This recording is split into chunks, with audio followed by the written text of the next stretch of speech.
नमस्कार, आप देख रहे हैं न्यूज नेशन और मैं हूं आपके साथ चिराग सुखीजा। मेरे साथ मोनू चहल मौजूद हैं और भारत बनाम दक्षिण अफ्रीका 2 टेस्ट मैचों की ये सीरीज, जिसका पहला मुकाबला सेंचुरियन के सुपर स्पोर्ट पार्क में खेला गया, जिसमें टीम इंडिया को हार का सामना करना पड़ा, बल्कि हार ऐसी जो एक शर्मनाक हार है। पारी के अंतर से साउथ अफ्रीका ने भारत को हरा दिया और उसके बाद सवाल हर कोई यही कर रहा है कि विराट अकेला क्यों लड़े। विराट कोहली ये वो नाम है जो दूसरी पारी में सिर्फ अकेला खिलाड़ी संघर्ष करता हुआ नजर आया। 76 रनों की पारी खेली टीम इंडिया, 131 रन बनाकर ऑल आउट हो गई। इसके अलावा किसी भी खिलाड़ी ने वो टेम्परामेंट, वो इंटेंट नहीं दिखाया जिसकी जरूरत शायद दूसरी पारी में थी। वो बात की, अब मैच जीत सकते थे, नहीं जीत सकते थे, लेकिन इस पारी के अंतर की हार को शायद हम बचा सकते थे, लेकिन किसी का साथ नहीं मिला। मोनू, अप्रोच कहाँ चली जाती है बाकी खिलाड़ियों की? यार, एक चीज तो है, जब आप साउथ अफ्रीका में खेलते हो, कोई भी मैच, कोई ऐसा ही मैदान हो, लेकिन आपको ना थोड़ा बॉडी के पास खेलना पड़ता है। अब विराट की अगर आप बैटिंग देखोगे, इन द फर्स्ट इनिंग में भी उतना बुरा नहीं था। 38 बनाए थे उन्होंने, अच्छे बनाए थे, वो कॉम्पैक्ट इनिंग थी। अब सेकंड इनिंग में जब 76 बनाए तो उन्होंने बहुत अच्छी डिफाइनिंग रोल प्ले किया। तो बाकी बैट्समैनों को अगर आप देखोगे, थोड़ा सा हड़बड़ाहट में, थोड़ा जल्दी में थे, वो चौके के लिए गए थे, लेकिन विराट चौके के लिए नहीं गए थे। विराट ने सिर्फ स्ट्राइक रोटेट किया था। और विराट कोहली, खास बात यह है कि उनमें सेंस है कि हाँ, मुझे इस गेंद पर मारना है और इस गेंद को रोकना है। सो आई थिंक विराट ने बड़ी अच्छी पारी खेली है, नो डाउट।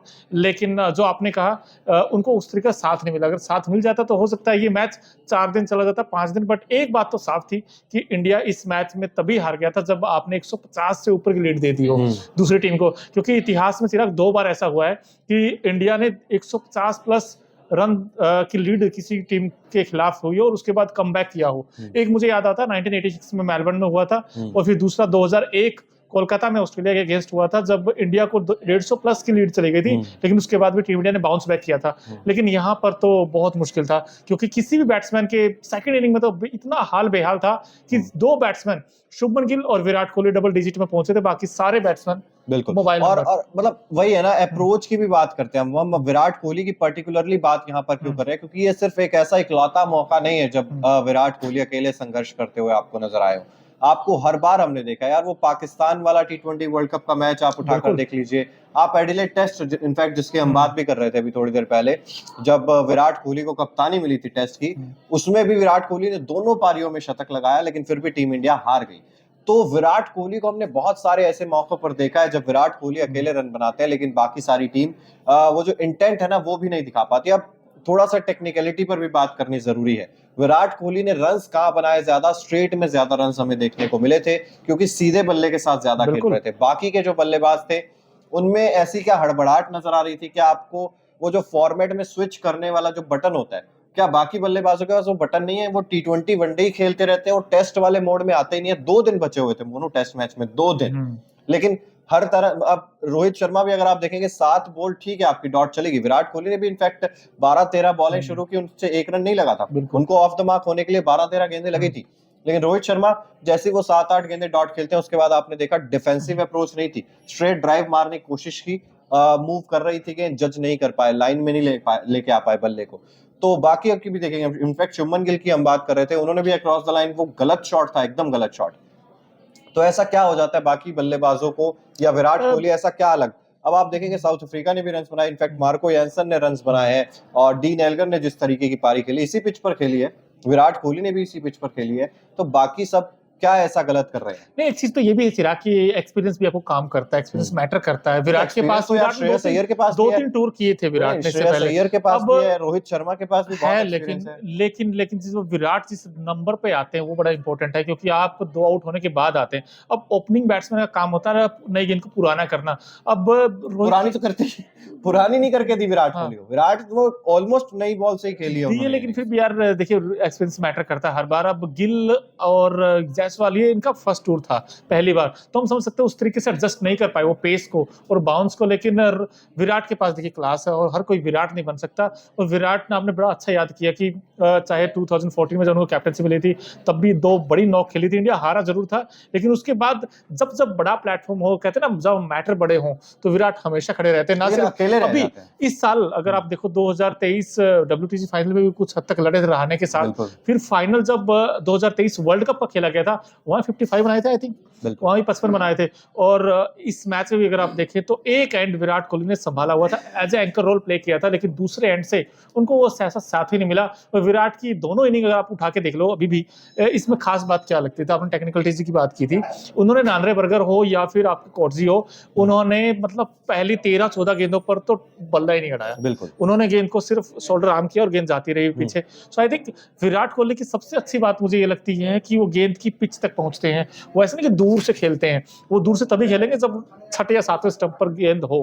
तो आई थिंक ये उनकी अच्छी लगती है मुझे, और लेकिन वो मेन उड़ाने बात के है लिए ना, नहीं खेलते। हाँ, पेशेंस की जब हम बिल्कुल। बात करते हैं, आपको यशस्वी जायसवाल को आप टेस्ट में खिला रहे हो, आप शुभमन गिल को टेस्ट में खिला रहे हो, लेकिन क्या आपको वो पेशेंस नजर आई उनमें कि यार आपको हो सकता है 20 बॉल भी आपको छोड़नी पड़े ऑफ स्टंप के बाहर, जो अच्छी लाइन लेंथ हो उसको सम्मान देना पड़े, लेकिन क्या ये पेशेंस की कमी थी जिसकी वजह से लगातार विकेटें गिरती रही दूसरी? नहीं, आप एक चीज हो रहा है ना, जो आपने कहा T20 से स्विच करना बड़ा इंपॉर्टेंट होता है। कुछ खिलाड़ी जो कर देते हैं, कुछ नहीं। अब जायसवाल के लिए अगर पहली इनिंग में आप देखोगे तो बड़ा जल्दी आउट हो गए, सेकंड इनिंग में 2-3 चौके उन्होंने ऑन द राइज लगाए, तो वहां पर कोई चौकों का खेल नहीं था ना ये इतनी जल्दी। अगर आप सेट हो जाते हो एक बार, देखिए परेशानी डीन एल्गर को भी हुई थी शुरू में, मार्को एंसन बहुत बार बीट हुए थे, लेकिन जब बात आती है ना कि आप बीट हो के आप, वो कहते हैं ना तप के आप, लेकिन जब आप एक बार सेट हो जाते हो ना, फिर आपको बॉल दिखने लग जाती है, फिर आपको उतनी परेशानी नहीं होती जितनी आपको शुरुआत में हो रही होती है। लेकिन अब आप देखेंगे यशस्वी जायसवाल के लिए जो पहली पारी में आपने बात की, जो विकेट निकाला उनका, 4 स्लिप्स और 1 गली, बिल्कुल। और उसके बाद क्या किया, सिंपली बाहर जाती हुई गेंद थी जिसे छेड़ना नहीं था, और उसमें भी वो डिफेंसिव नहीं खेल रहे थे, वो ड्राइव के लिए गए, वो चौके के लिए गए। तो ये अप्रोच दिखाता है ना कि यार टेस्ट मैच में ठीक है आप काउंटर कर सकते हो, लेकिन इतनी जल्दी भी आपको हड़बड़ाहट में काउंटर नहीं करना है। हड़बड़ाहट में। और दूसरी चीज ये भी है कि हमें मार्करम की भी तारीफ करनी पड़ेगी यार, वो स्टैंड बाय कैप्टन थे, बुमराह को चोटिल हो गई थी इस मैच में। कैप्टनसी अगर आप उनकी प्लानिंग देखोगे तो उन्होंने किस तरीके की स्लिप लगाई, उन्होंने 3 स्लिप तो हमेशा रखी है, और उसके बाद गली भी थी, उसके बाद पॉइंट भी, कवर भी था, तो उन्होंने मतलब फंसाया था बैट्समैन को कि पता था ये गेंद थोड़ा फुल लेंथ करेंगे, ये ड्राइव के लिए जाएंगे तो एजेस लगेंगे, तो वैसा ही कुछ हुआ। और एक दो गेंद देखिए, अफ्रीका कंडीशन में हम समझते हैं सबसे टफ कंडीशन होती है, तो वहां पे अनप्लेबल डिलीवरी भी आती है। अपने सेकंड इनिंग में देखा होगा वो छोड़ना चाहते थे, अब वो ग्लव्स लगा तो उसके बाद आउट हो गए। सो ये चीजें हैं, but over the period of time I think सीख जाएंगे बैट्समैन भी। लेकिन देखिए विराट कोहली का रोल मुझे ऐसा लगता है कि यार जैसा वो बैटिंग करते हैं बहुत टाइम लगेगा, जायसवाल और गिल को तो पता नहीं पहुंच भी पाएंगे या नहीं पाएंगे। लेकिन विराट कोहली के तो आंकड़े बड़े दिलचस्प हैं, 76 बनाए थे उसके बाद, और 2023 में इनफैक्ट 2000 रन इन्होंने इस बार भी पूरे कर लिया, और 7 कैलेंडर ईयर ऐसे हैं जिसमें Virat Kohli highest run scorer रहे हैं, या 2000 से ज्यादा रन बनाए हैं। 7 साल ऐसे हैं उनके, और सबसे ज्यादा बार विराट कोहली एक साल में 2000 रन बनाने वाले क्रिकेटर हैं। उनसे पहले आई थिंक कुमार संगकारा थे 6 बार श्रीलंका के, लेकिन वो 6 बार अब विराट उनसे भी आगे निकल गए। तो आई थिंक अमेजिंग प्लेयर है, नो डाउट। और जिस तरीके की पारी को बिल्डअप करते हैं, हम हमेशा बार बार कहते हैं कि प्लेयर आते हैं एक पारी खेल चले जाते हैं, लेकिन कुछ ऐसे खिलाड़ी होते हैं जिनमें कुछ तो बात है। अब जैसे डीन एल्गर की हम बात करते हैं, डीन एल्गर की अब दोनों उस पारी को देखो 185 की, चिराग मुझे कहीं ऐसा लगा कि वो रिस्की है बैट्समैन, उन्होंने बिल्कुल आराम से खेला, वो जो बैट बॉल थी उनको ही चौके पे पहुंचाया है। तो बाकी तो उन्होंने वो टेम्परामेंट कहते हैं ना टेस्ट में, टेस्ट क्रिकेट यही है ना यार, ये 5 दिन का खेल है, आप 3 दिन में खेल के आप कह देते हो ठीक है जी हम जा रहे हैं, 3 दिन में आप टेस्ट मैच खत्म हो जाता है, और उसके बाद आप देखोगे अगर 90 ओवर भी होते हैं तो 180 ओवर अभी भी पेंडिंग पड़े थे, थर्ड सेशन भी पूरा नहीं हुआ था। आप अगर टेस्ट क्रिकेट में 150-200 बॉलें नहीं खेलोगे, तब तक आप कैसे मान लोगे कि यार ये खिलाड़ी टेस्ट के लिए सूटेबल आपके लिए बैठता है? जब तक आप उतनी ज्यादा बॉल्स नहीं खेलोगे, मेरे हिसाब से आपका टेस्ट नहीं होगा। और बहुत लोग ये भी चिराग पूछते हैं कि यार डीन एल्गर ने में ऐसा क्या था कि उनकी बैटिंग में जो आपने 180, उनकी अगर आप देखो ना, बुमराह और सिराज के अगेंस्ट ना उनके बहुत कम रन है, बहुत ही कम। अगर उन्होंने क्या किया, 2-2 ओवर मैडन निकाले बुमराह के, उन्होंने सिर्फ देखा था कि यार कहाँ पिच करते हैं, कहाँ टप्पा, लेकिन दूसरे गेंदबाजों के अगेंस्ट चाहे शार्दुल ठाकुर हो या फिर प्रसिद्ध कृष्णा हो, उनके खिलाफ उन्होंने रन बनाए हैं, क्योंकि उनको पता शॉट प्लान के तो बहुत अच्छे शॉट मारे, लेकिन बुमराह के खिलाफ उन्होंने उस तरीके के शॉट्स नहीं लगाए हैं। लेकिन जब एक बार सेट हो जाए फिर उसके बाद तो कोई भी बल्लेबाज आए। लेकिन स्टार्टिंग और इनिशियल अगर आप फेज देखोगे दोनों बैट्समैनों का, चाहे विराट हो या डीन एल्गर हो, उन्होंने तकरीबन 45 गेंदों पे उनके 27 रन थे, 20 रन थे। ऐसा नहीं था कि यार हमारे 13 गेंदों पे 10 रन है, 10 गेंदों पे 20 रन है। और विराट कोहली ने भी जब इनिंग्स पेस की ना, वो किस लिए पेस की, क्योंकि दूसरी एंड से लगातार विकेटें गिर रही थी, उनकी मजबूरी हो गया था कि मुझे यहाँ से कुछ रन जोड़ने ही पड़ेंगे, क्योंकि ये दूसरे एंड से अगर लगातार विकेटें गिरती रही तो हम पारी से हार सकते हैं। और जब by the way Virat Kohli की 50 पूरी हुई तो शार्दुल ठाकुर आ चुके थे बल्लेबाजी करने के लिए। शार्दुल ठाकुर दूसरे एंड पर थे, उन्हें पता था कि ये लास्ट बैटिंग पेयर है, जो प्रॉपर बैटिंग पेयर अगर हम कहें। उसके बाद बल्लेबाजी थी नहीं, उनको थोड़ा सा एग्रेसिव होना पड़ा, जिसकी वजह से उनकी विकेट भी गिरी, 76 तक पहुंचे। लेकिन वही है ना यार, अकेला विराट कोहली कब तक लड़े, इसीलिए तो हम बार बार पूछ रहे हैं कि अकेला कब तक। हर बार हर सिचुएशन में हमने ऐसे बहुत सारे मैचेस देखे हैं जहां पर विराट कोहली को साथ नहीं मिलता, जिस वजह से टीम इंडिया हारती है। बिल्कुल, लेकिन एक चीज और है जो आपने नोटिस किया हो यार, मैं आपसे पूछना चाहता हूँ, ऐसा क्या इन्होंने गलत किया जो बाकी विराट और डीन एल्गर के अपार्ट फ्रॉम दैट, अगर इन दोनों को छोड़ दें तो आपको क्या लगता है कहाँ कमी रखी? वो एप्लीकेशंस नहीं थी या फिर वो स्किल की कमी थी? साउथ अफ्रीका की तो एक ही बार बैटिंग आई है, आप इंडिया की 2 बार बैटिंग आई है। इंडिया के 20 विकेट्स गिरे हैं, उनके 10 विकेट्स गिरे हैं, 10 भी इनफैक्ट 9 ही गिरे हैं, उनके तो 9 विकेट्स गिरे हैं।